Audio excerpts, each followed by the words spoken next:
کہ یہ آقا امام الانبیاء کے معجزات کا سب سے بلند و بالا معجزہ ہے، اور جس معجزے کی دلیل قرآن پاک سورہ بنی اسرائیل کی ایک ابتدائی آیتیں ہیں، جس میں اللہ تبارک و تعالیٰ نے ابتدا میں اپنی شان، اپنی برتری، اپنی بزرگی بیان فرمانے کے بعد مصطفیٰ جان رحمت صلی اللہ علیہ وسلم کی معراج کا زمینی سفر بیان فرمایا۔ فرمایا سبحان الذی اسری بعبدہ لیلا من المسجد الحرام الی المسجد الاقصی، پاک ہے وہ ذات، بلند ہے وہ ذات، برتر و بالا ہے وہ ذات جس نے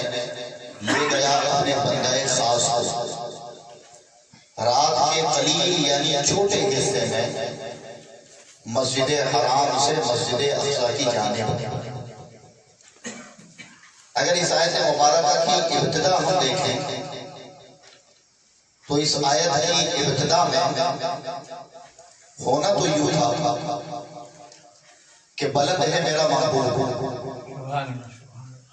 شان والا ہے میرا محبوب جو پہنچا معراج کو رات کے قلیل حصے میں،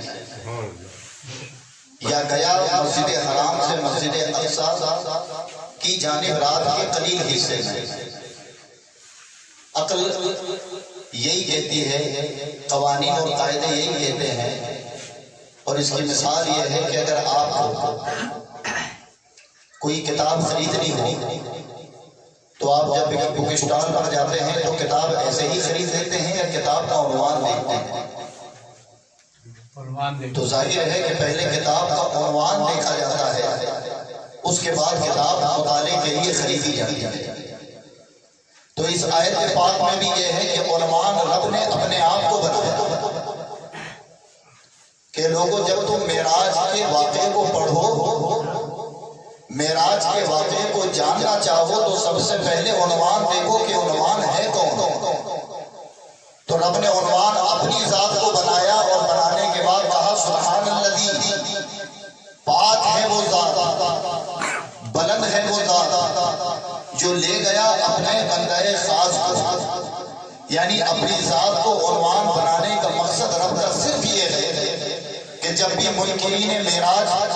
اور معراج کو نہیں ماننے والا قرآن پاک کی اس آیت مبارکہ کو پڑھے اور وہ انکار کرنا چاہے بھی، تو جیسے ہی وہ عنوان مجھے دیکھے گا،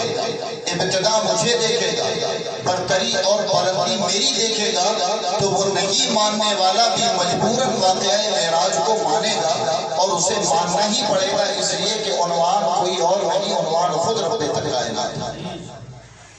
تو اس آیت کا سب سے بڑا فلسفہ جو سبحان الذی سے ابتدا ہے وہ یہی کہ محبوب عنوان میں بنوں، اور پھر اس عنوان کے تحت شان تمہاری بیان کی جائے۔ پھر آپ اس آیت مبارکہ میں دیکھیں کہ عقیدے کا پہلو ہے کہ رات کے قلیل یعنی چھوٹے حصے میں مسجد حرام سے مسجد اقصی کی جانب، تو فرما الی المسجد الحرام الی المسجد اقصی، مسجد حرام سے مسجد اقصی کی جانب۔ عربی زبان میں الہ کے دو معنی ہوتے ہیں، ایک معنی ہوتا ہے الہ کا تک، اور ایک معنی الہ کا ہوتا ہے طرف۔ تو ظاہر ہے کہ جب تک معنی لیا جائے تو قید ہو جائے گا۔ مثال کے طور پر اگر میں آپ کو کہوں کہ یہاں سے اٹھو اور دیوار تک چلے جاؤ، یا بازار تک چلے جاؤ، تو یہ قید والا جملہ ہوا کہ میں نے آپ کو حکم دیا ہے بازار تک یا دیوار تک۔ لیکن میں آپ کو کہوں کہ جاؤ بازار کی جانب چلے جاؤ، تو آپ بازار سے پہلے رک جائیں تو بھی کوئی حرج نہیں، اور بازار سے جتنا چاہے آگے گزر جائیں تو بھی کوئی حرج نہیں۔ اب آیت کے مبارکہ میں عقیدے کا پہلو دیکھو کہ جو لوگ ترجمہ یہ کریں الی المسجد الاقصی، تو معراج قید ہو گئی، مقید ہو گئی کہ معراج صرف مکہ سے ہی ثابت ہے، لیکن رب نے ایسے لفظ کا انتخاب فرمایا کہ جو تک ترجمہ کرے گا یہ اس کا عقیدہ، لیکن جو طرف ترجمہ کرے گا یہ اس کا عقیدہ۔ تک ترجمہ کرنے والا معراج کو زمینی ثابت کرے گا، لیکن جو طرف اور جانب ترجمہ کر دے گا تو اس کے ترجمے سے معراج زمین پر ختم نہیں ہوگی، بلکہ آسمانی معراج بھی ثابت ہو جائے گا۔ آسمانی معراج کا بھی ذکر اور اس کے امکانات اس آیت مبارکہ کے آخری لفظ کے اندر باقی رہیں گے۔ تو ہمارے امام عشق و محبت نے جب ترجمہ فرمایا تو تک ترجمہ نہیں فرمایا، طرف ترجمہ فرمایا کہ جو طرف والے ہوں وہ طرف پر عقیدہ رکھیں اور جو تک والے ہوں وہ تک پر عقیدہ رکھیں، اور لفظ بھی قرآن میں الہ وارد ہے۔ سمجھ آئی بات؟ اب دیکھیں کہ زمینی سفر کا معراج کا ذکر قرآن میں موجود ہے، لیکن آسمانی ذکر قرآن میں موجود نہیں۔ اس کی وجہ کیا ہے؟ تو اس کی وجہ یوں ہے کہ ہماری نظروں نے بیت المقدس بھی دیکھا ہے اور ہماری نظروں نے مسجد حرام بھی دیکھی۔ اس میں کئی لوگ ایسے ہیں جنہوں نے حج کیا، عمرہ کیا، مسجد حرام کی زیارت کی، کئی ہوں گے ایسے لوگ جنہوں نے مسجد اقصیٰ کی زیارت کی، اور یہ ہے دونوں زمین پر۔ تو قرآن میں تو جو چیزیں جو دو مقدس جگہیں زمین پر ہیں ان کا ذکر موجود ہے، لیکن آسمانی سفر قرآن میں موجود نہیں۔ آخر وجہ کیا ہے؟ تو وجہ سنیں، وجہ صرف یہ ہے کہ رب نے قرآن میں فرمایا ذالک الکتاب لا ریب فیہ، اس کتاب میں شک کی کوئی گنجائش نہیں۔ اگر ہم یہ کہیں یا رب قرآن میں آسمانی واقعات یا آسمانی سفر کا ذکر فرماتا تو کوئی عقل مند آدمی یہ سوال کر سکتا تھا کہ مسجد حرام سے مسجد اقصیٰ تک تو ٹھیک تھا، اس لیے کہ ہم اس بات کو اس لیے ایکسپٹ کر سکتے ہیں، مان سکتے ہیں کہ ہم نے مسجد حرام بھی دیکھی ہے، مسجد